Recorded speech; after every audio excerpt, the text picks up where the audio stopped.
আসসালামু আলাইকুম। তুরস্কের ইস্তাম্বুল থেকে আপনাদের সাথে আছি আমি সরোয়ার আলম। ইরান যুদ্ধবিরতি নিয়ে ট্রাম্প 4টা পরিকল্পনা ধরে এগুচ্ছেন। এই 4টা পরিকল্পনায় 4টা ভিন্ন জিনিসকে চাপে রেখে তিনি তার স্বার্থ আদায়ের চেষ্টা করছেন। কতটা সফল হবেন সেটা বোঝার জন্য আমাদের এই 4টা পরিকল্পনাকে ভালোভাবে দেখা দরকার। তবে এই যুদ্ধ নিয়ে সর্বশেষ কয়েকটা ঘটনা বলে আমাদের মূল আলোচনায় আমরা চলে আসি। এই যুদ্ধে সর্বশেষ ইসরায়েল যে হামলা করেছে লেবাননে, তাতে ইসরায়েল দাবি করেছে যে লেবাননের হিজবুল্লাহর জেনারেল সেক্রেটারি অর্থাৎ হিজবুল্লাহর নতুন যে নেতা তাকে হত্যা করেছে। ইসরায়েলের দাবি তারা লেবাননে হিজবুল্লাহর জেনারেল সেক্রেটারি নাইম কাসেমকে গত রাতের আক্রমণে হত্যা করেছে। আক্রমণটি হয়েছিল বেইরুতে, লেবাননের রাজধানী বেইরুতে। এখন এই লেবাননকে যুদ্ধবিরতিতে রাখা হয়েছে কি হয়নি এটা নিয়ে ধোঁয়াশা তৈরি করেছে আমেরিকা। শুরুতে এই ধোঁয়াশা মূলত এখানে আগুন জ্বালিয়েছে ইসরায়েল, পরবর্তীতে সেখান থেকে ধোঁয়া বের করেছে আমেরিকা। ইসরায়েল এই কথা বলে এই সূত্র দিয়ে লেবাননের উপরে আক্রমণ তীব্র করেছে। গত 2 দিন ধরে ব্যাপক পরিমাণে আক্রমণ করেছে। সেই আক্রমণের পরে যুদ্ধবিরতি ভেঙে যাচ্ছে, যুদ্ধবিরতি ভেঙে গেছে, এরকম বক্তব্যগুলো আসছে এবং বলা যায় যে কার্যত যুদ্ধবিরতি লঙ্ঘন হয়েছে।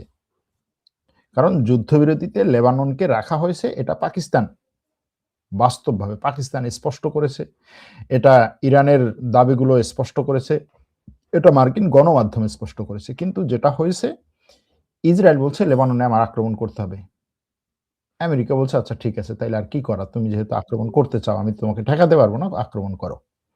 বিষয়টা এখানে। কিন্তু এই বিষয়টাকে শুধুমাত্র এতটুকুর সাথে সম্পৃক্ত করে রাখলে হবে না। এখানে 4-5টা জিনিস আছে, যেই জিনিসগুলো আমেরিকার প্রেসিডেন্ট এই যুদ্ধবিরতির পরে যে স্থায়ী শান্তি চুক্তির জন্য আগাচ্ছে সেটাতে তিনি করতে চাইছেন। দেখেন, যুদ্ধবিরতি থেকে আমেরিকা সরে যায়নি, এটা আমেরিকা বলছে যে সে আলোচনা চালাবে। ইরানও যুদ্ধবিরতি থেকে পুরোপুরি সরে যায়নি, সে বলছে আলোচনা চালাবে। ইরানের একটা প্রতিনিধি দল ইসলামাবাদের দিকে রওনা হয়েছে, ওদিকে আমেরিকার ভাইস প্রেসিডেন্ট পাকিস্তানের দিকে রওনা হয়েছে। পাকিস্তানে আগামীকালকে আলোচনা হবে, শুক্রবার শনিবার চলবে এই আলোচনা, এবং এই আলোচনায় হয়তো প্রাথমিক ধাপ, এই আলোচনার 1 দিনেই বা 2 দিনেই হয়তো এখানে পুরোপুরি সমাধান হবে না, কিন্তু আলোচনা চলবে এবং সর্বোচ্চ লেভেলে আলোচনা চলবে। মার্কিন প্রেসিডেন্টের যদি ভাইস প্রেসিডেন্ট সেখানে আসে, তাহলে ইরান থেকে কে যাবে? হয়তোবা ইরানের পররাষ্ট্রমন্ত্রী সেখানে যেতে পারে, বা ইরান থেকেও ঊর্ধ্বতন কর্মকর্তারা সেখানে যাবেন। এখন এই আলোচনাটাকে জিয়ে রেখে বা এই জায়গাতে এসে ডোনাল্ড ট্রাম্প কি পরিকল্পনা করছেন?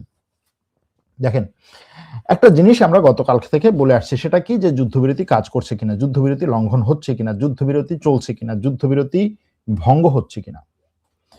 এখানে আসলে এটা মনে রাখা দরকার আমাদের যে যুদ্ধবিরতিটা আসল চুক্তি না, এটা একটা প্রাথমিক প্রস্তাব।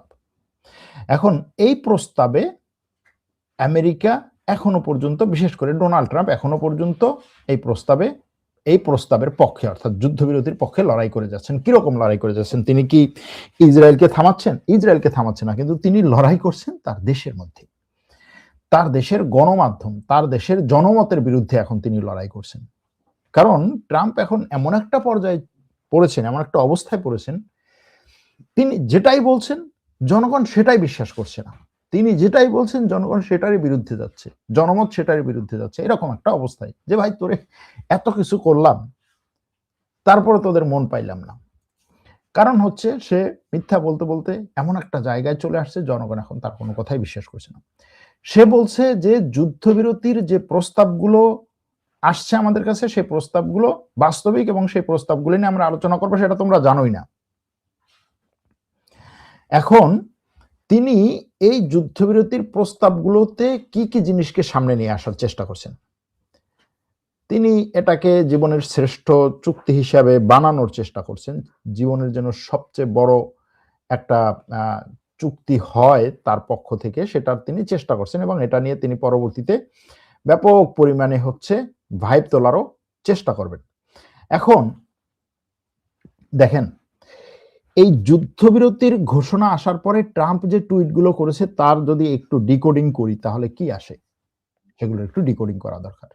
একটা হচ্ছে, তিনি বলছেন যে যুদ্ধবিরতি আলোচনার জন্য 10 দিন যদি শেষ হয়ে যায় এবং এর মধ্যে যদি যুদ্ধবিরতি না হয় তাহলে আমরা পুরো তছনছ করে দেব ইরানকে, এবং এই অঞ্চল থেকে একটা যুদ্ধজাহাজও একটা অস্ত্রশস্ত্র আমেরিকা সরিয়ে নেবে না, বরং আরো অতিরিক্ত অস্ত্রশস্ত্র পাঠাবে।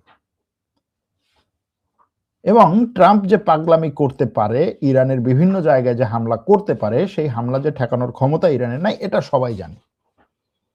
তার মানে হচ্ছে সে এই যুদ্ধবিরতি চলাকালীন যুদ্ধের শান্তি আলোচনা বা একটা স্থায়ী যুদ্ধবিরতিতে যাওয়ার যে আলোচনা, সেই আলোচনা চলাকালীন প্রথম যে চাপটা ইরানের উপরে দিয়ে রাখছেন সেটা হচ্ছে ব্যাপক পরিমাণে হামলা করার চাপ। এটারই সম্পূরক হিসেবে ইসরায়েলকে দিয়ে লেবাননে হামলা চালাচ্ছেন, বা ইসরায়েল লেবাননে হামলা চালাচ্ছে, এটা সম্পূরক হিসেবে। যে দেখো, ইসরায়েল লেবাননে তছনছ করে দিচ্ছে, আমি কিচ্ছু বলছি না, সারা বিশ্ব এটা নিয়ে চিল্লাপাল্লা করছে, আমি কিচ্ছু বলছি না, এখন বুঝো আমি ইরানে কি করতে পারি। এর পরপরই তিনি গতকালকে আরেকটা কথা বলেছেন, সেটা হচ্ছে যুদ্ধবিরতি চলবে, আমরা যদি যুদ্ধবিরতিতে ফাইনাল অবস্থায় যাই ইরানের সাথে আমাদের সম্পর্ক ভালো হবে, কিন্তু ইরানকে যারা অস্ত্র সরবরাহ করছে তাদের উপরে 50% শুল্ক আরোপ করব। এই 50% শুল্ক সে কিসের ভিত্তিতে আরোপ করবে? যে ইরানের উপরে তোমরা এই যুদ্ধে অস্ত্র সরবরাহ করেছো, এই জন্য। এই শুল্ক আরোপ দিয়ে তিনি কাকে চাপে রাখতে চাইছেন? চীনকে আর রাশিয়াকে। চীন এবং রাশিয়ার উপরে তিনি চাপ তৈরি করছেন যে তুমি ইরানকে ব্যাপকভাবে চাপ দিয়ে আমার বিপক্ষে দাঁড় করানোর চেষ্টা করবা, যুদ্ধের এই আলোচনা টেবিলে ইরানকে শক্তিশালী অবস্থানে নিয়ে আসার চেষ্টা করবা সাপোর্ট দিয়ে, খবর আছে আমি কিন্তু তোমাকে চাপে রাখছি। এরপরে তিনি ন্যাটো নিয়ে কথা বলেছেন। তিনি বলেছেন যে ন্যাটো এই যুদ্ধে আমাদেরকে কোনো ধরনের সাপোর্ট দেয়নি, ন্যাটোকে আমরা এতদিন ধরে সাপোর্ট দিয়েছি, এই ন্যাটোর আমার দরকার নাই, এই ন্যাটোর আমার দরকার নাই, এই ন্যাটোকে আমি ছেড়ে চলে আসব। তার এই কথা শোনার সাথে সাথে হয়তোবা রাশিয়ার প্রেসিডেন্টের যে প্রাসাদ ক্রেমলিন, সেখানে হয়তোবা তারা মানে উদযাপন করা শুরু করে দিয়েছে যে এটা তো আমাদের বহু বছরের চাওয়া। কিন্তু ট্রাম্প এই ন্যাটো থেকে বের হওয়ার যে কথা বলছেন, এবং শুধুমাত্র বের হওয়ার কথা বলেন নাই, তার প্রেস সেক্রেটারি গতকালকে স্পষ্ট করেছেন যে আমরা ন্যাটো থেকে বের হয়ে যাওয়ার জন্য যে মেকানিজম সেটা নিয়ে কাজ করছি, এবং আমেরিকার এই ন্যাটোর নেতৃত্বে আমেরিকা আবার এই ন্যাটোর প্রধান যে মার্ক রুটে, তার সাথে মার্কিন প্রেসিডেন্ট কথা বলবেন 2-1 দিনের মধ্যেই, কথা বলে এটার ব্যাপারে ফাইনাল সিদ্ধান্ত নেবেন। ন্যাটো প্রেসিডেন্ট এখন ন্যাটো জেনারেল সেক্রেটারি এখন আমেরিকাতে আছেন। তার কাছে প্রশ্ন করা হয়েছিল যে এই যুদ্ধে আমেরিকা যে বলছে যে এই যুদ্ধে এই যুদ্ধের আগে বিশ্ব একেবারে ব্যাপক পরিমাণে ভীত সন্ত্রস্ত ছিল, অশান্ত ছিল, অনিরাপদ ছিল, এখন কি বিশ্ব নিরাপদ? সে বলছে হ্যাঁ, অবশ্যই এখন বিশ্ব নিরাপদ। ইরানকে দুর্বল করে দেওয়ার কারণে, মানে টেলিভিশনে বসে বলছেন ন্যাটোর প্রধান, বলছে ইরানকে দুর্বল করে দেওয়ার কারণে দেখেন আপনি নিরাপদ, আমি নিরাপদ, আমরা এই যে বসে আছি আমরা নিরাপদ, তো এর চেয়ে বেশি কি চান? আমরা তো নিরাপদ সবাই, এটা তিনি বলছেন। হ্যাঁ, তো সেই ন্যাটোর প্রধানের সাথে বক্তব্য আলোচনা করবেন ট্রাম্প, এটা নিয়ে আমেরিকা ব্যাপক পরিমাণ কথা বলছে। এখন এই ন্যাটোর সাথে যে আলোচনা করবে, ন্যাটোর থেকে বের হয়ে যাবে, ন্যাটোর থেকে বের হয়ে গেলে কি হবে? ন্যাটোর থেকে বের হয়ে গেলে ইউরোপ দুর্বল হয়ে পড়বে, ইউরোপ অনিরাপদ হয়ে পড়বে, ইউরোপ অরক্ষিত হয়ে পড়বে, এটা ইউরোপের সবাই জানে। তার মানে এই ন্যাটো থেকে বের হয়ে যাওয়ার কথা বলে ইউরোপকে চাপে রাখছেন। কয়টা গেল? 3টা, আরো একটা আছে। ন্যাটো থেকে বের হয়ে ইউরোপকে চাপে রাখছেন। এখন এই যে ইউরোপকে চাপে রাখছেন, ইরানকে চাপে রাখছেন, ইসরায়েলকে চাপে রাখছেন, আরেকটা জিনিস কি? আরেকটা জিনিস হচ্ছে এই হরমুজ প্রণালী। হরমুজ প্রণালীর কথা যদিও ইরান বলছে যে হরমুজ প্রণালী প্রণালীতে হচ্ছে আমি শুল্ক আরোপ করব, হরমুজ প্রণালীতে শুল্ক আরোপ করতে হবে। আমেরিকা কি বলছে? হরমুজ প্রণালীতে শুল্ক আরোপ করতে পারবে না, সেটা কিন্তু এখনো পর্যন্ত একবারও বলে নাই। আমেরিকা বলছে হরমুজ প্রণালী খুলে দিতে হবে, হরমুজ প্রণালী খুলে দিতে হবে। কিন্তু হরমুজ প্রণালীতে যদি শুল্ক আরোপ করে ইরান, তাতে সবচাইতে বেশি চাপে পড়বে কে? সবচাইতে বেশি চাপে পড়বে এই শুল্কের এক একটা জাহাজ থেকে $2 মিলিয়ন করে যদি নেওয়া হয়, সবচেয়ে বেশি চাপে পড়বে কে? সবচেয়ে বেশি চাপে পড়বে চীন এবং মধ্যপ্রাচ্যের দেশগুলো। মধ্যপ্রাচ্যের দেশগুলো। ইরান বলেছিল যে ওমানের সাথে আমাদের আলোচনা হয়েছে হরমুজ প্রণালী নিয়ে, হরমুজ প্রণালীর এই পারাপার নিয়ে। ইরানের প্রস্তাব ছিল যে হরমুজ প্রণালী থেকে আমরা $2 মিলিয়ন পাবো প্রত্যেকটা জাহাজ থেকে। এই 2 মিলিয়নের একটা অংশ তুমি নেবে, একটা অংশ আমি নেব।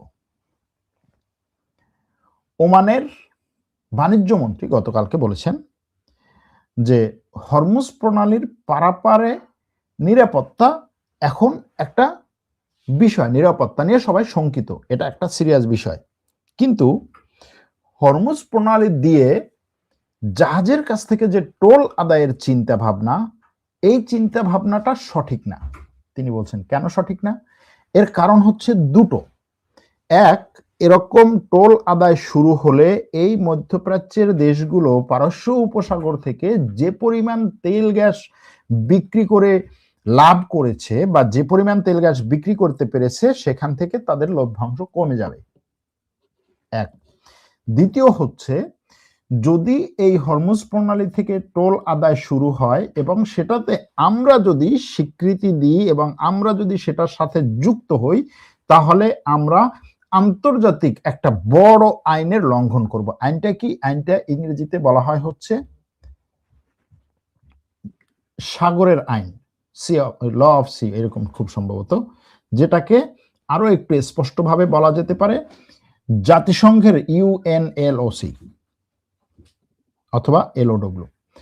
অর্থাৎ আমেরিকার যে জাতিসংঘের একটা আইন আছে, সাগরে জাহাজ চলাচল কিভাবে করবে, কোন জায়গা পর্যন্ত জাহাজ চলাচল করলে কেউ হস্তক্ষেপ করতে পারবে না। মনে করেন বঙ্গোপসাগর দিয়ে একটা জাহাজ যাচ্ছে, কোন জায়গা পর্যন্ত গেলে আপনি আর সেই জায়গায় জাহাজে হস্তক্ষেপ করতে পারবেন না। আন্তর্জাতিক জলসীমা কোনটা, একটা দেশের নিজস্ব জলসীমা কোনটা, তারপরে হচ্ছে এক্সক্লুসিভ ইকোনমিক জোন কোনটা, আপনি কোন পর্যন্ত গিয়ে তারপরে হচ্ছে আপনার তেল গ্যাস অনুসন্ধান করতে পারবেন, আপনি ভূখণ্ড পর্যন্ত আপনার, কিন্তু সেই ভূখণ্ডের পরে সাগরের মধ্যে আপনি কতটুকু যেতে পারবেন, এ নিয়ে আইন আছে আন্তর্জাতিক একটা।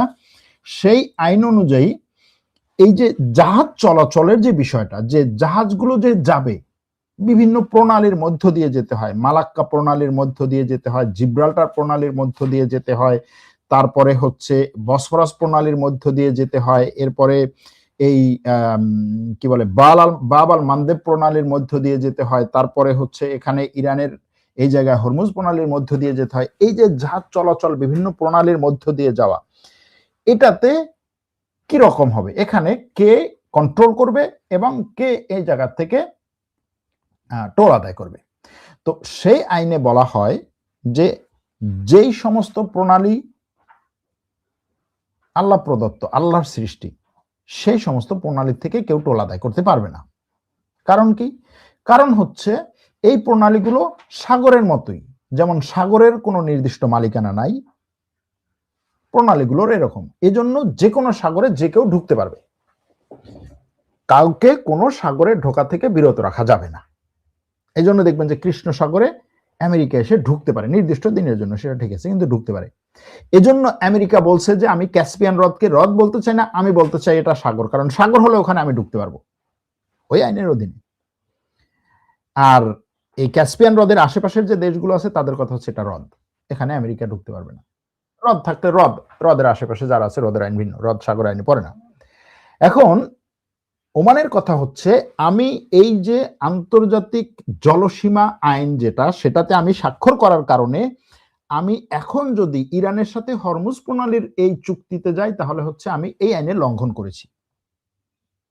এখন এই আইন স্বাক্ষর করে নাই কে বাবু? এই আইন স্বাক্ষর করে নাই 2-3টা দেশ, তার মধ্যে একটা হচ্ছে ইসরায়েল আর একটা হচ্ছে আমেরিকা। তারা এই আইন স্বাক্ষর করে নাই। এখন ওমানের এই কথাটা শুধুমাত্র ওমানের জন্য, ওমানের এই কথাটা হচ্ছে আরব দেশগুলোর জন্য। ওমান বলছে যে আমি যদি এই আইনের বিরুদ্ধে গিয়ে ইরানের সাথে হরমুজ প্রণালীর উপর থেকে টোল তোলার জন্য যদি দাঁড়াই, তাহলে এই সবগুলো আরব দেশ আমার বিরুদ্ধে আন্তর্জাতিক কেস করবে, আন্তর্জাতিক আদালতে কেস করবে। আর আন্তর্জাতিক আদালতে কেস করলে আমি এই আইনের কারণে হেরে যাব। তাহলে ওই টোল দিয়ে আমি যে কয় টাকা পাবো তার চেয়ে বেশি আমি এইখানে আটকে যাব, এবং এই আরব দেশগুলোর সাথে আমার শত্রুতা হবে। তাদের অনুমতি ছাড়া আমি এটা করতে পারবো না। এখন এইখানে এই যে আরব দেশগুলো এটার জন্য প্রেসারে আছে, তাই না? ট্রাম্প এখানে কি পরিকল্পনা করছে? ট্রাম্পের কথা হচ্ছে, ঠিক আছে ইরান, তুই এইখান থেকে হরমুজ প্রণালী থেকে টোল আদায় করতে চাও, ভালো জিনিস, এটা তো আমার জন্য ভালো। আরে টাকা যেখানে আছে সেখানে আমি আছি, এটা হচ্ছে ট্রাম্পের কথা। টাকা যেখানে আছে সেখানে আমি দৌড়ে যাব। তো হরমুজ প্রণালী থেকে টোল আদায় করতে তোমার ওমানে লাগবে কিসের জন্য? আমি আর তুমি একত্রে একটা কোম্পানি খুলবো, হরমুজ প্রণালীকে সেই কোম্পানিকে দিয়ে দেবো হরমুজ প্রণালীর দায়িত্ব। টোল আদায় করবে, তুমিও খাবো আমিও খাবো, টোল আদায় হবে ডলারে। হাস্যরসের কথা বলতেছি না, সিরিয়াসলি এটা আলোচনা হচ্ছে ইরান এবং আমেরিকার মধ্যে।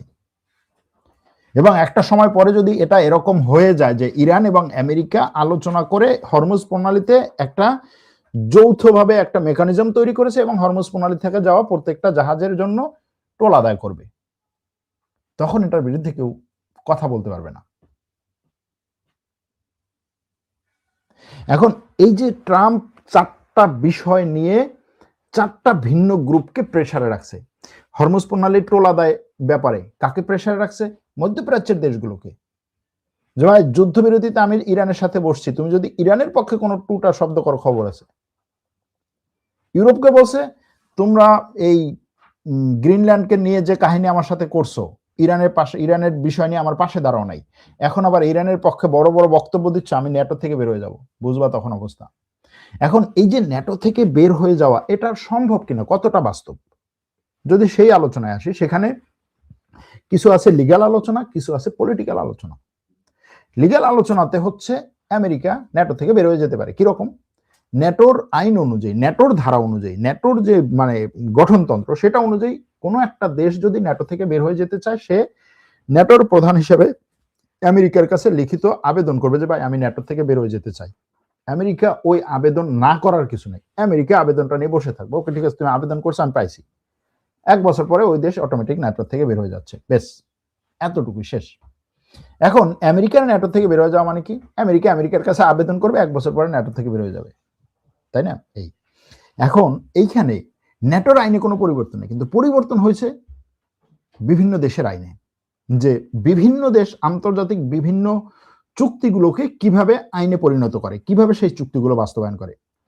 আমেরিকার ক্ষেত্রে যদি বলা হয়, আমেরিকা হচ্ছে যে কোনো আন্তর্জাতিক চুক্তির মধ্যে ঢুকতে হলে, অর্থাৎ চুক্তি স্বাক্ষর করতে হলে আমেরিকার সিনেটের এবং কংগ্রেসের অনুমোদন লাগে, শুধুমাত্র রাষ্ট্রপতি অনুমোদন দিলে হয় না। রাষ্ট্রপতি বা পলিটিক্যাল কি বলে সরকার, যে সরকার হচ্ছে সিদ্ধান্ত নেয় যে ঠিক আছে আমরা এই চুক্তিটাতে ঢুকবো, নীতিগত সিদ্ধান্ত নিলাম, চুক্তি স্বাক্ষর করলাম, কিন্তু সেটা বাস্তবায়ন করার আগে নিজের পার্লামেন্টে পাশ করাতে হয়। এটা বাংলাদেশের ক্ষেত্রে এরকম, তুরস্কের ক্ষেত্রে এরকম।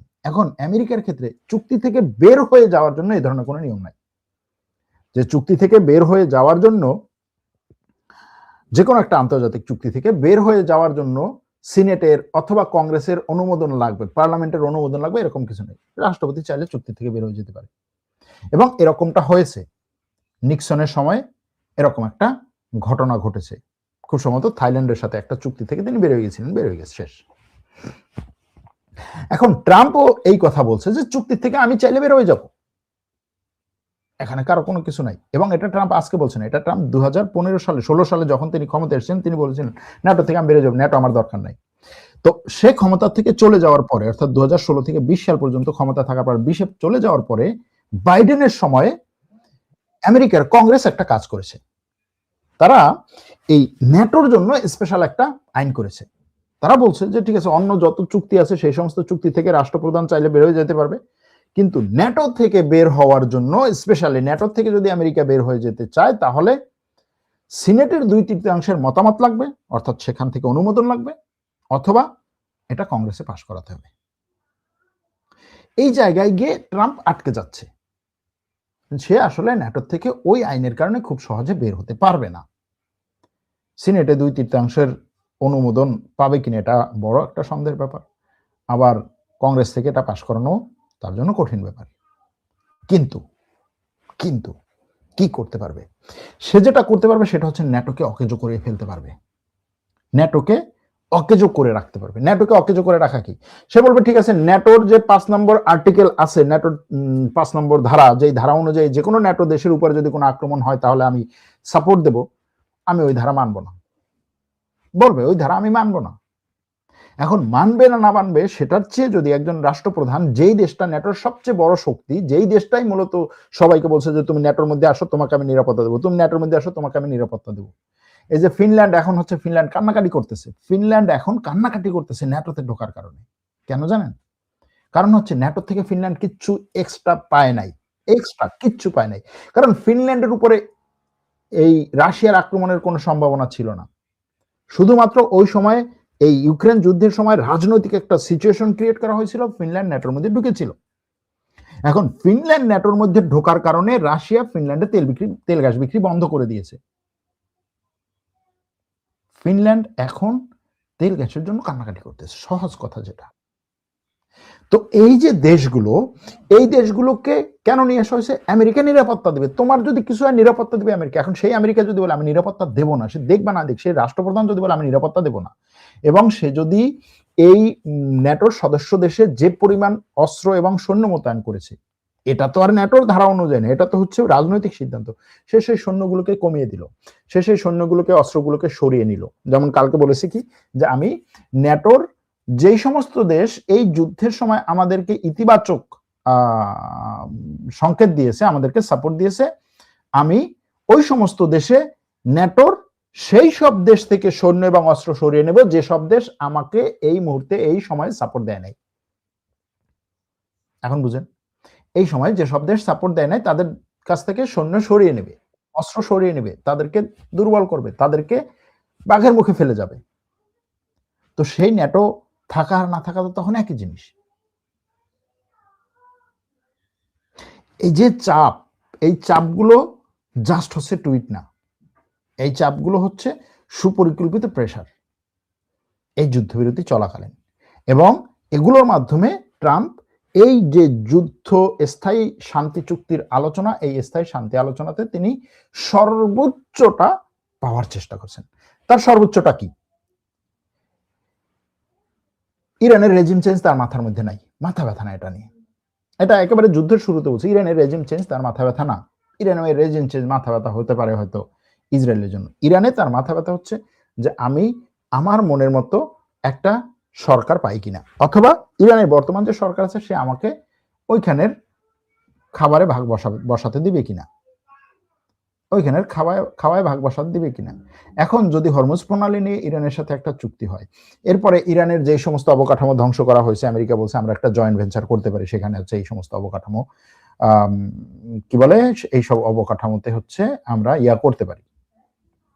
তারপরে ইরানের তেল গ্যাসের ক্ষেত্রে সে যদি আবার এই যে ইউয়ান ভিত্তিক অথবা ক্রিপ্টোকারেন্সি ভিত্তিক ইরান যেভাবে চিন্তা ভাবনা করতেছে সেখান থেকে যদি সরিয়ে নিয়ে আসতে পারে, যে ঠিক আছে তুমি ইউরেনিয়াম সমৃদ্ধ করতে চাও, ইউরেনিয়াম সমৃদ্ধ করতে দেবো, সেটাও সমস্যা না। তুমি হরমুজ প্রণালী চাও, হরমুজ প্রণালীও তোমার কন্ট্রোলে থাকবে, আমার একত্রে অর্ধেক অর্ধেক আমরা নিলাম, সেটা তো সমস্যা না।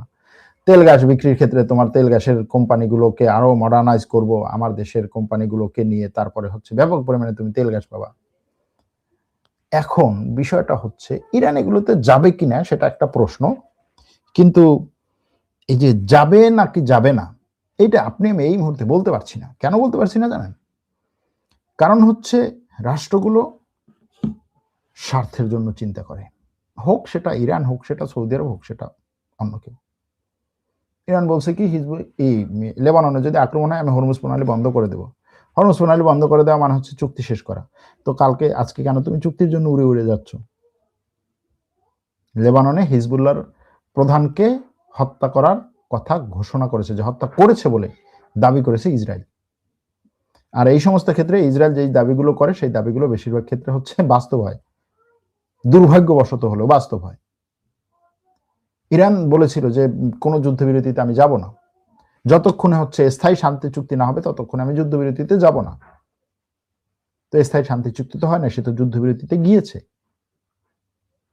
এখন সেখান থেকে যদি এরকম পরিস্থিতি হয় যে দেখো যেই দেশটা আমার উপরে আক্রমণ করেছে সেই এখন আমার কাছে এসে বলেছে আসো ভাই তুমি তোমার সাথে যুদ্ধবিরতি করে, এইভাবে দেখাচ্ছে, ঠিক আছে দুই পক্ষ এভাবে দেখাবে।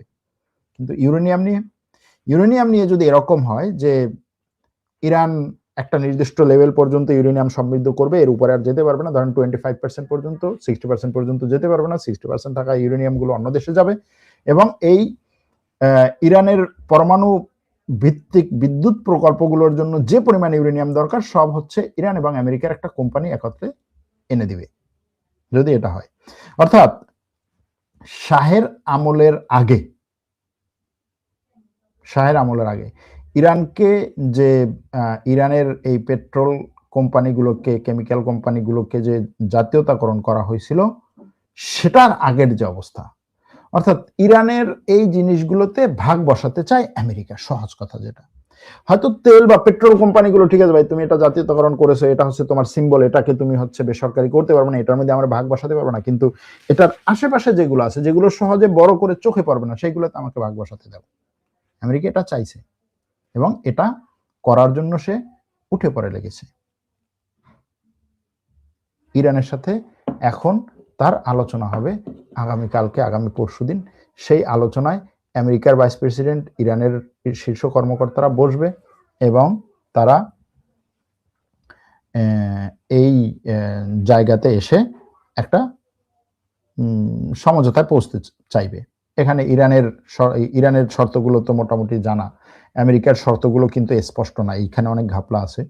যেমন ধরেন ইউরেনিয়াম নিয়ে আমেরিকা বলছে যে ইউরেনিয়াম নিয়ে ইরানের সাথে আলোচনা চলছে, সেখানে আলোচনাটা কোন লেভেলে, কোন জায়গায়, পরমাণু অস্ত্র বানাতে পারবে না নাকি ইরানের হাতে থাকা ইউরেনিয়াম গুলোকে সমৃদ্ধ করা ইউরেনিয়াম গুলোকে অন্য কোথাও সরিয়ে নেওয়া, সেটা কিন্তু এখনো পর্যন্ত আমরা জানি না, স্পষ্ট না।